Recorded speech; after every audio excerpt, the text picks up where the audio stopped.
तिसऱ्या आघाडीच्या संदर्भात पुण्यामध्ये आज महत्त्वाची बैठक बोलावण्यात आली। बच्चू कडू, संभाजीराजे छत्रपती आणि राजू शेट्टी यांच्यामध्ये पुण्यात आज एक महत्त्वाची बैठक आहे आणि या बैठकीमध्ये मंथन होणार आहे। महाराष्ट्रातील नवीन आघाडीसाठी प्रमुख नेते आज एकत्र येतात। तिसऱ्या आघाडीमध्ये एमआयएमला मात्र नो एंट्री असल्याचं बच्चू कडू यांनी म्हटलंय। धार्मिक प्रखरता असलेल्यांना सोबत घेणार नाही अशी भूमिका या नेत्यांनी घेतली आहे। प्रहारचे अध्यक्ष बच्चू कडू यांनी या संदर्भात स्पष्टीकरण दिलं आहे।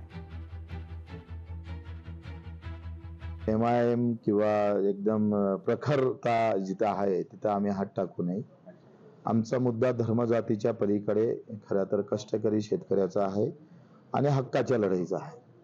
आखरी मी गेल्या 20 वर्षापासून जे लढाई लढतो, दिव्यांगाची असेल, शेतकऱ्याची असेल, प्रत्येक जातीतला जो गरीब घटक आहे आणि जो कष्टकरी आहे त्याच्यासाठी ही लढाई आहे। एमआयएमची प्रखरता आम्हाला सहज शक्य होणार नाही पचवणं आणि ते लोकांना पण होणार नाही। म्हणून धार्मिक कटुता निर्माण करणारी कोणतीही पार्टी असू द्या तिथे थोडंसं आम्ही दूर राहण्याचा प्रयत्न करू।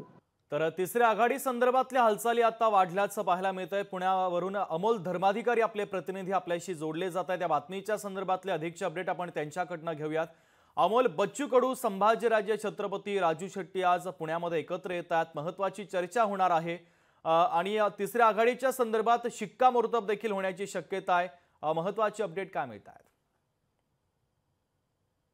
शुभम, खरं तर या तिसऱ्या आघाडीची आजची ही चौथी बैठक आहे। गेली बैठक आहे ती सुद्धा मुंबई आणि पुण्यामध्ये झालेली होती आणि त्यानंतर आज पुण्यामध्ये ही चौथी बैठक होत असताना सध्याच्या राजकीय परिस्थिती आणि आगामी विधानसभा निवडणुकीच्या अनुषंगाने या बैठकीमध्ये चर्चा सुद्धा होणार आहे। आतापर्यंत या तिसऱ्या आघाडीमध्ये आपण पाहिलं तर स्वराज्य संघटनेचे प्रमुख असलेले छत्रपती संभाजीराजे आहेत, राजू शेट्टी आहेत, त्याचबरोबर बच्चू कडू हे सुद्धा आहेत आणि त्याचबरोबर डॉक्टर बाबासाहेब आंबेडकर यांचे वंशज असलेले राजरत्न आंबेडकर हे सुद्धा या आघाडीमध्ये आपल्याला पाहायला मिळालेले आहेत। पण आजच्या बैठकीमध्ये सध्याच्या राजकीय परिस्थितीवर चर्चा होत असताना आगामी विधानसभा निवडणुका कशा पद्धतीने लढायच्या आणि 288 मतदारसंघामध्ये कशा पद्धतीने उमेदवार उभे करता येतील यावर सुद्धा विचारमंथन होणार आहे। आणि त्याचबरोबर काल केंद्र सरकारकडून जो निर्णय घेण्यात आलेला आहे की एक देश एक निवडणूक, त्या अनुषंगाने सुद्धा या बैठकीमध्ये चर्चा होणार आहे। पण आगामी विधानसभा निवडणुकीच्या पार्श्वभूमीवर तिसऱ्या आघाडीमध्ये छोटे छोटे जे पक्ष आहेत त्यांना कशा पद्धतीने सामावून घेता येईल याबाबत देखील चर्चा होणार आहे। कारण की तिसऱ्या आघाडीमध्ये जितके राजकीय किंवा संघटना एकत्र येतील त्याचा फायदा आहे तो तिसऱ्या आघाडीला होऊ शकतो आणि त्यामुळे त्यासाठीची मोर्चे बांधणी सुद्धा आजच्या या बैठकीमध्ये होऊ शकते।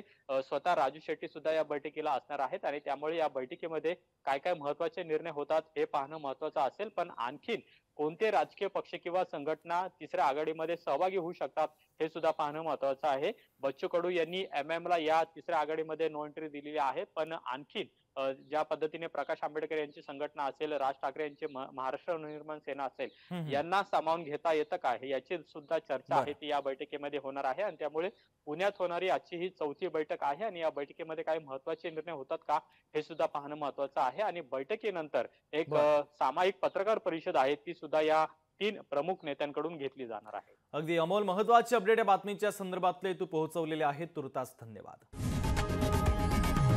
लोकशाही मराठी ऐका, पहा, जागरूक रहा।